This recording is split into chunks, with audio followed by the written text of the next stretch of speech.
So everybody knows Dennis Gannon, and there's no particular need to introduce him. So rather than introducing him, I want to uh, just comment on how nice it is to have him back in the state of Indiana. He has had a tremendous influence on the entire community, on Indiana University. I remember the year that Dennis Gannon and Randy Bramley were both out on sabbatical at the same time. I made a decision. It was clear that either both would come back or neither would come back. I decided that if neither came back, I would leave as well.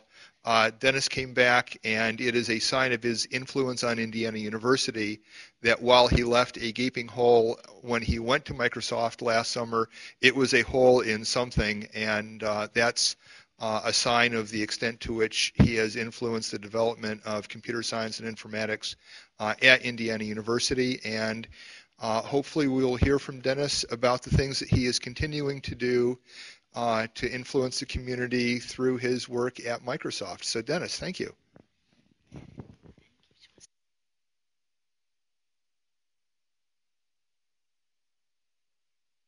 That my legacy is leaving holes, and I always try to dig one wherever I go.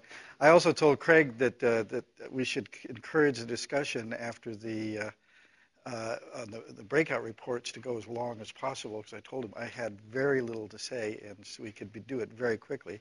And I have very little, I think, to add to this community. I'm no more knowledgeable about this subject, nor do I have any fancy magic bullets to deliver than anybody else in this room. So I'm Dennis Gannon. My current job is with an organization called the Cloud Computing Futures Center, part of Microsoft Research. What we do in the Cloud Computing Futures activity is to try to think about the applications, the software, the architecture of where the company's cloud systems will be in 7 or 8 years. So it's a fun project, and we're also now engaged in something that to me is very exciting, which is to try to take some of our direction for what we do with the future of cloud computing from the scientific research community. And so we've been going around, and we're going to continue to go around more and more, talking to the community, saying, you know, what is it that you need? What can we provide as a company that would make it easier to use this different type of technology, different from traditional supercomputing, for scientific research? Now see, I only have a few slides, so I did have to spend at least 3 minutes on the cover slide, so I've done that now. All right. And again, most of what I have to say is stuff that has really been said in much greater depth and eloquence in these wrap-ups of the breakout sessions. But the bottom line, we all know, is that to make software systems sustainable, it's really about a business model. And that's how any software gets sustained, and it's true for the type of cyber infrastructure that we do, as well as something like Microsoft Word. And so, but business model in this case can be a lot of possibilities. What works? Well, so if somebody's willing to buy it and pay for it, that's really great. That's golden. And in particular, we see examples of that. We talked about NanoHub a little while ago, where they have a very nice business model. If I could, Gerhard doesn't mind me sort of paraphrasing our discussion earlier, which is sort of a combination of institutions that absolutely are willing to commit real dollars. By institutions, I mean not government institutions. Institutions willing to commit real dollars to the sustaination of NanoHub, or in particular, large communities that are willing to sort of, I think the expression was, hold a knife to the back of the neck of the funding agencies to make sure that the software continues to be sustained. That's sort of the blackmail model. And the combination of direct cash from happy users and constant pressure on the funding agencies to support something is a very good business model. Another one is government requirements. All right, a lot of software gets sustained in the scientific world simply because the government must have it maintained. I think, so maybe I was thinking maybe the CA grid stuff, or CA big in particular, is an example of that. I think we may see something coming up in the future in terms of software from the current administration's push on medical records. I think that's going to result in some very sustainable software models for the industry in any case. But there's other examples of more purely scientific of government requirements. Within the DOE labs, most of the large codes are there because the government insists that the weapons program, that we maintain the stability of the stockpile. And that's pretty much going to sustain those guys for a long time, or at least until it's no longer, until the stockpile decays or something. All right, so the other possibility is industrial or foundation patron. There are pieces of software out there where there are foundations that need the existence of that particular piece of software to be continued. I think what will happen there is, for example, in the case of some of the software that Brad talked about, it is really critical to various foundations. They're willing to continue to support it. And by foundations that are industrial or institutional, I should say, is a possibility that is extremely important. Now, the final one, I think that's another method that this is probably the least popular. In particular, if this is your mode of operation, is a sort of a continuous stream of short-term grants from agencies to sort of keep it going one more year. So every year you are reapplying for another grant from some other program. Oh, well, there's a new program solicitation out. I think I can take this piece of software, paint some stripes on it, and tell them I can sustain it. I can build on that software to fit into this piece and therefore sustain it for another year. And a lot of people try to use that model. That's rough life. Now, what doesn't work?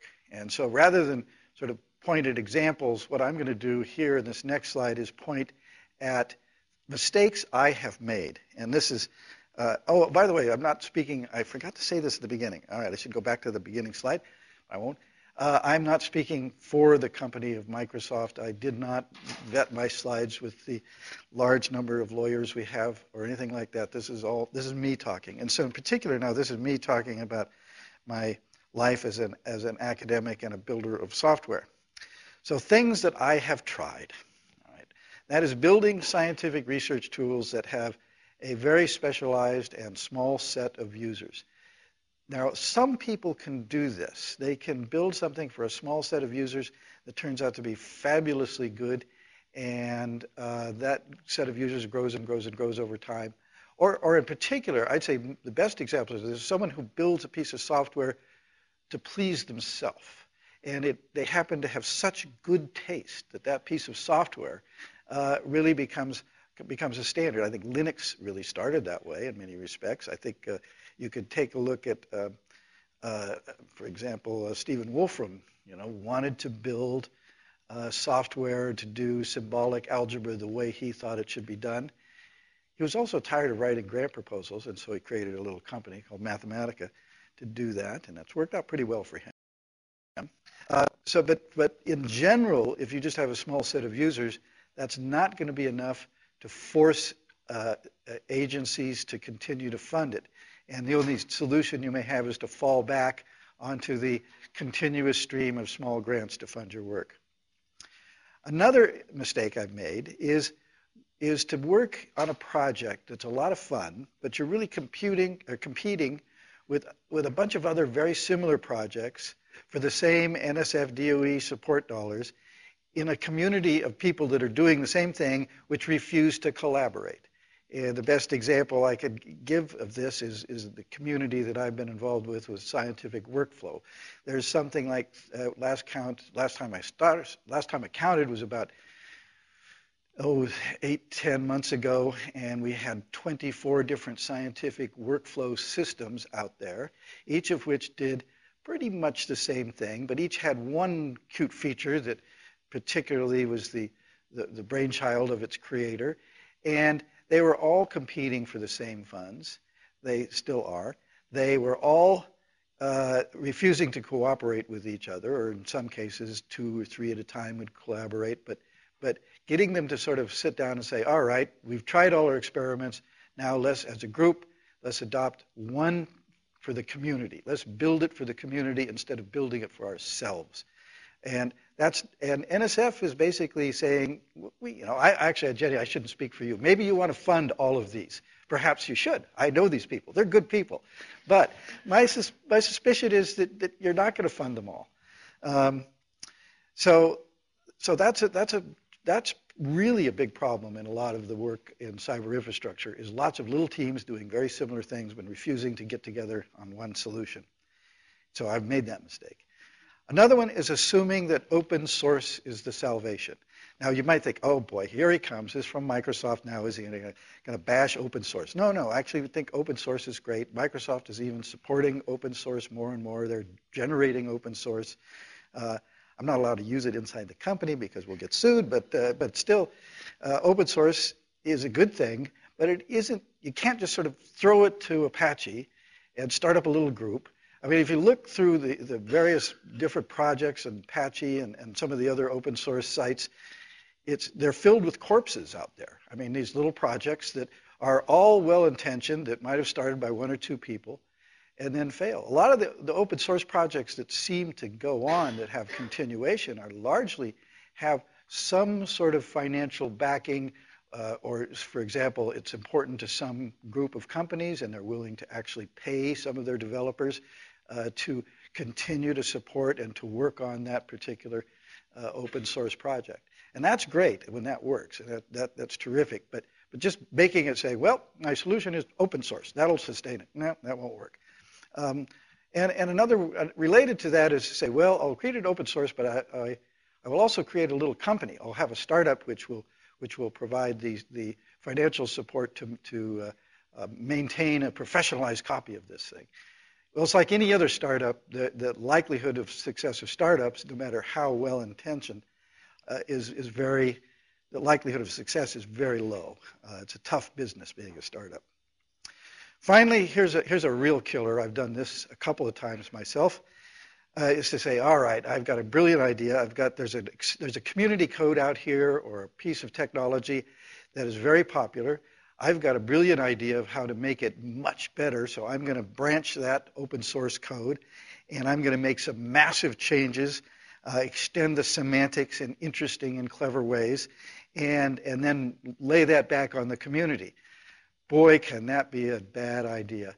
The community acceptance for some lame academic's piece of modified version of your standard community source is, well, let's say it makes you feel like something wrong with you when you get the reaction from the community for doing that. And there's been many, I would call them dead programming language compilers for parallel languages based on extensions of this or that well-accepted programming languages, simply because the community wasn't going to accept it because they could not see how it would be sustained.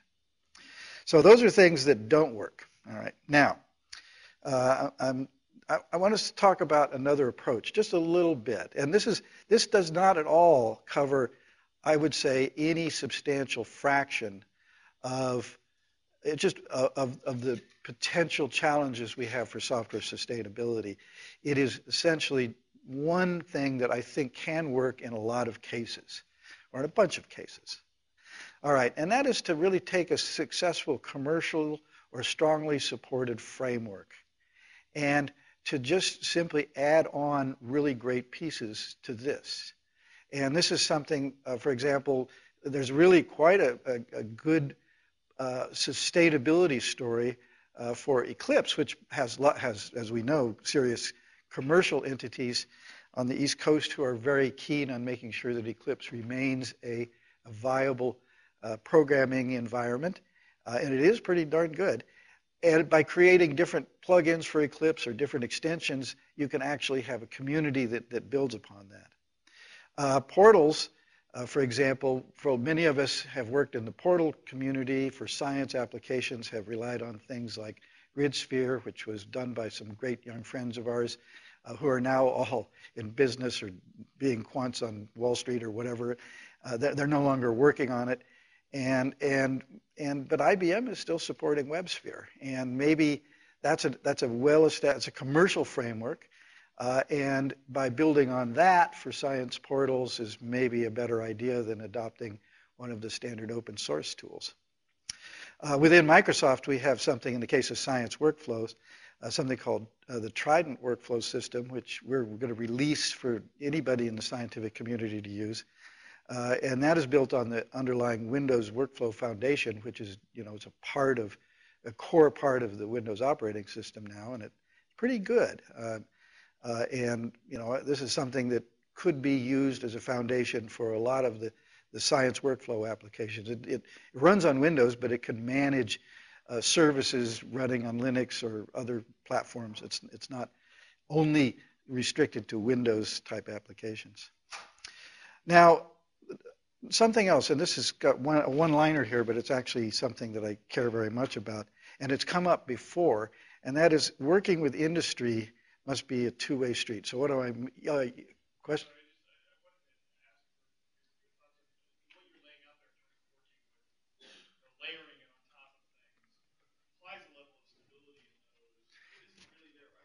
Oh yeah.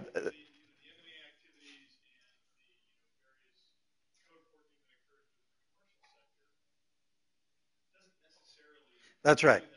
Yeah, you're not guaranteed that something is going to.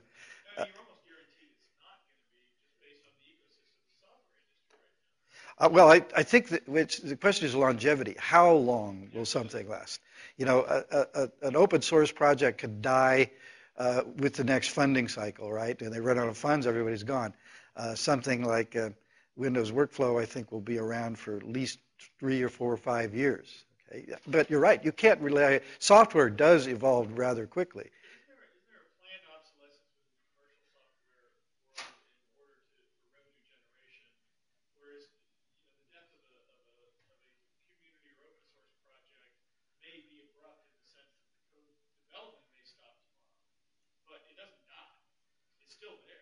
You know, I don't know if I could, in terms of planned obsolescence, I don't see that happening around me at Microsoft. It's not, all right, this is planned to be obsolete. No, what you do see is that anytime there's a commercial product out, there's always a constant development for a better version coming along later. So it's not an issue of, well, we're going to kill this off and make everybody buy a new one.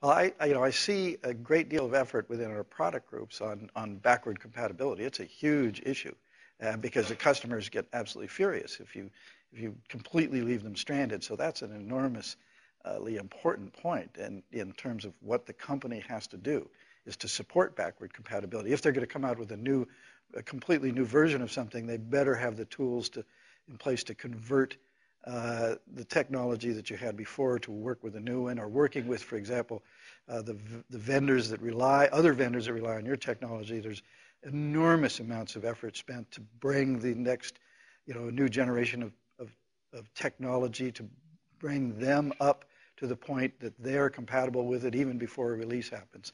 I'm getting into things that come close to talking about Microsoft policy, which I certainly can't do. Yeah. Yeah. Gerhard.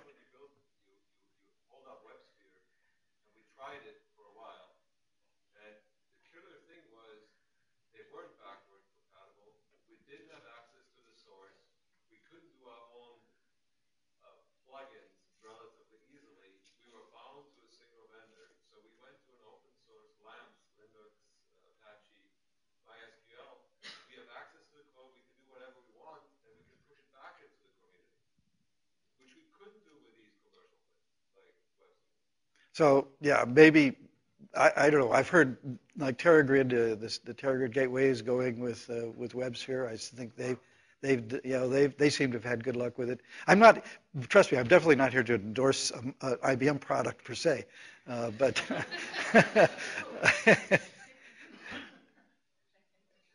now, I mean, your comments are well taken. I think though that that this is an avenue, and actually, I think so. I think people that work with you are able to use this principle very well. And the Nano Hub is a strongly supported framework. I said successful commercial or strongly supported framework. For example, and people are able to come to Nano Hub, get something up very quickly, and do basically add on for their science technology into Nano Hub. So that's an example of what I'm talking about as well.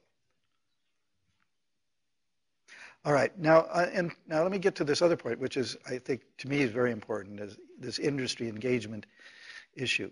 As industry tries, as the commercial sector tries to engage with the scientific community, I think somebody mentioned that, you take something and you hand it over to some company to develop and harden, and then all of a sudden the connection is lost to the scientific community. The industry people don't understand the underlying science.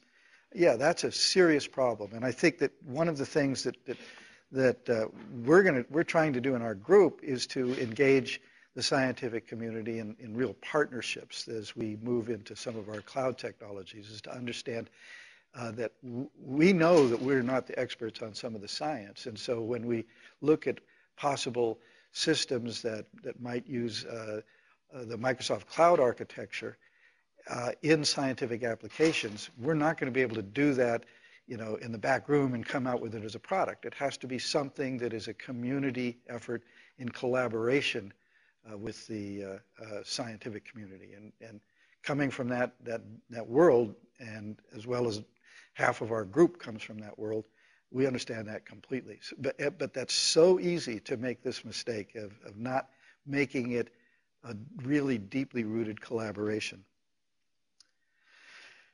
Now, services. So this is another thing. This relates to, I mean, this came up in a couple of slides, software as service and as a way to reach larger communities. And we've talked about examples of science gateway portals or online data archives. And I really believe that this can be hosted on commercial platforms in a way that is truly liberating and more scalable and more reliable than what we have seen for the most part in the academic sector. And I'll come back to that in a minute, actually. But another phenomenon that's happened is we take a look at the success of some things that have come out of industry. The Hadoop project, which comes from Yahoo, which is based on ideas that originated in Google for doing large-scale data analysis, has been actually embraced by NSF and provided as a resource. There's something, Microsoft has a very similar thing that we're about to open source, which is Dryad. And Dryad integrates with, those of you that are familiar with the Link technology and the programming language support that Microsoft has capabilities very similar to Hadoop and in some ways better. And these are data analysis frameworks. So this is frameworks that come from the industrial sector, providing a new set of capabilities to the scientific community that we want to encourage. There's a competition among companies like Google and Yahoo and Microsoft and IBM to help. There's a competition to gain mind share among the scientific communities around these tools, because the ideas that come back for how to improve them are rather significant. Now, and that relates to back to, actually this is really related to my first point on this slide, is about some of this technology that's out there in the commercial sector that is now really providing new capabilities that we did not see before. And the things that, in particular in terms of reliability and scalability, that as I worked with TeraGrid for many years, I know were not there. EC2, the Elastic Compute Cloud from Amazon, as well as their storage service and a host of other services built on top of it. Google has their App Engine, which is a way to an elegant way to use Python and deploy it in the cloud and gain access to a number of their Google internal data structure engines. Microsoft has something called Azure now. Right? You have to use the French pronunciation or the Redmond, Washington pronunciation. It's Azure. Azure is how we say it in Washington, not Azure. And these are all frameworks for building scalable applications and deploying them on the hosted infrastructure provided by these companies. And the cost is relatively low. All of these things rely on some form of virtualization and VM technology running on rather scalable platforms. And we feel that there's a great opportunity for a large class of scientific, largely data analysis applications, not the big MPI codes that run on our supercomputers. They're not replacements for that, but they provide a different way to do a lot of large, important scientific calculations. Oh, I wanted to come back to something related to that. Is MATLAB. This is another thing that is very, very interesting, and being able to run large MATLAB computations in the cloud is something that I think everybody is interested in. MATLAB is really great, especially if you like a strongly typed language where there's only one type where everything's a matrix, but it's really great. Okay? And it is an amazingly powerful tool for scientists. Its only drawback is the licensing requirements are a killer, but it's really good. And pardon?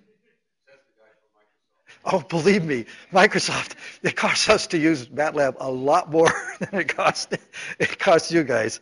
Ooh, it's expensive. And so we're trying to figure out models in which we could take tools like MATLAB and make them available as part of cloud services. All right, so what does Microsoft currently do, and what should we do? And this is where I sort of wanted to leave it with some comments and suggestions from the community. In terms of the open source round, I described sort of where we're going, a little bit where we're going with this engagement with the scientific community. You'll be hearing more about that later. Microsoft is one of the supporters of Apache, at least so I've been told. I don't know the amount. We have a new open source program. We've open sourced a bunch of things, plus we're now hosting open source applications that are in the web area for web type applications.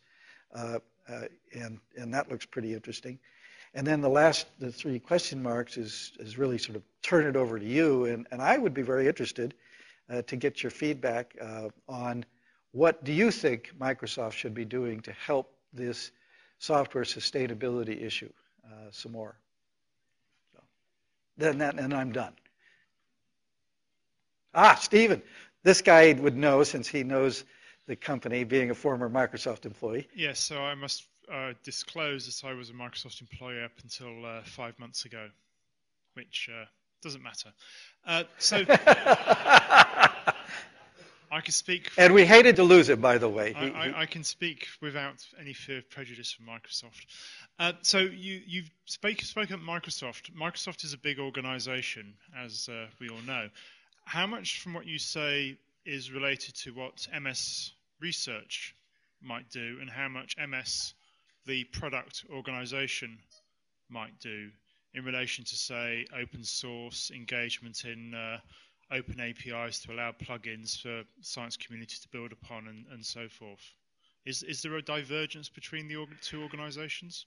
Well, first of all, again, as you know, I cannot speak for the company here. But I can say that this whole, what I have seen, I'll say that, what I have seen is commitment, and this is since you've been working with the company. In fact, they were so brokenhearted when you left that this changed their whole thinking about everything, and it's gone all the way up to the top at this point, and they're quite interested in this. We lost Steve Newhouse. What have we done wrong?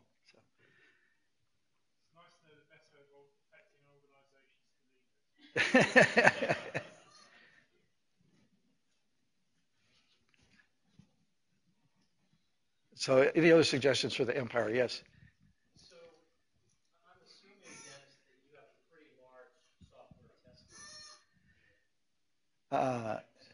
Yes. I don't know what your part of Microsoft has to do with that, but there must be some best practices, some technologies that might be shareable in the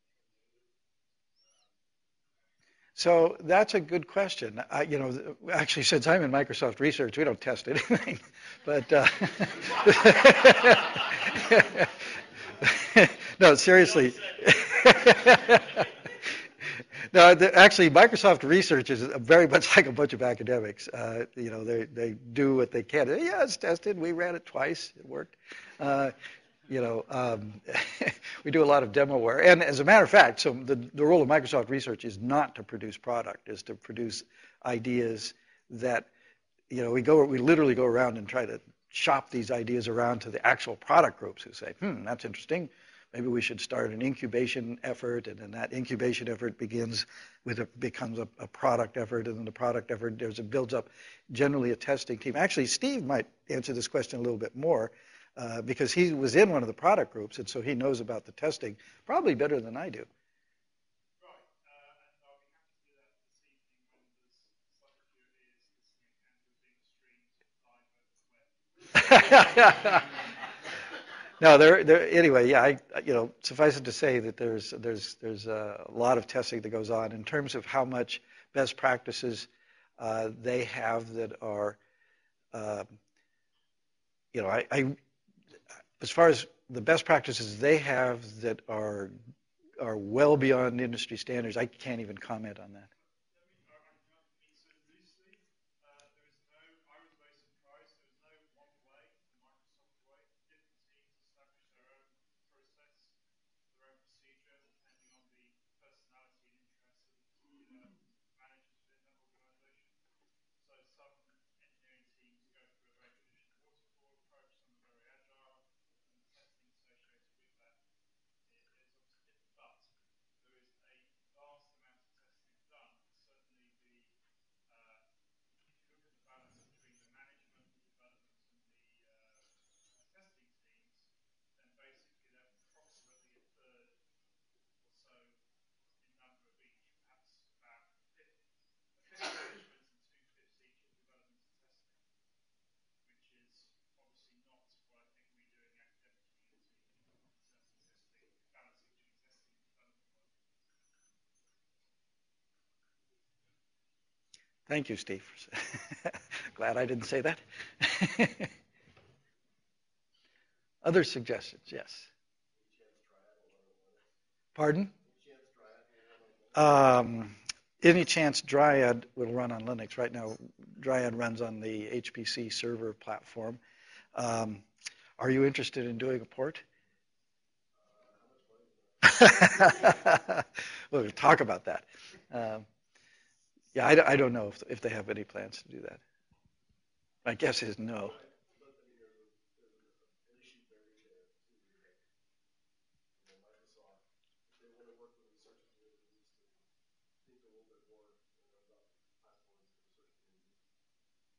That's a very good point, actually, and it occasionally comes up in conversation, I should say.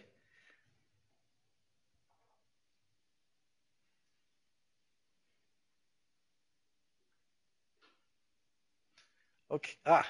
Suresh.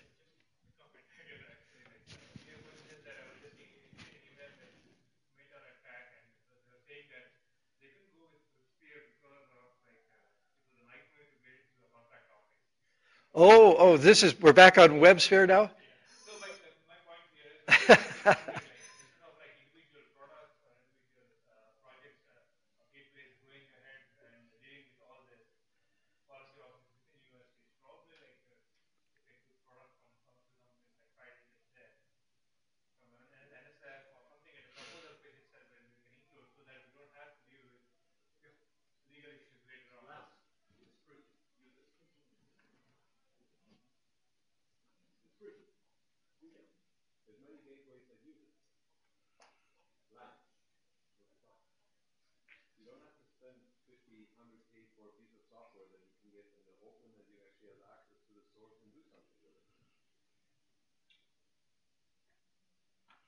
Just the previous slide, just the business model associated with keeping those going.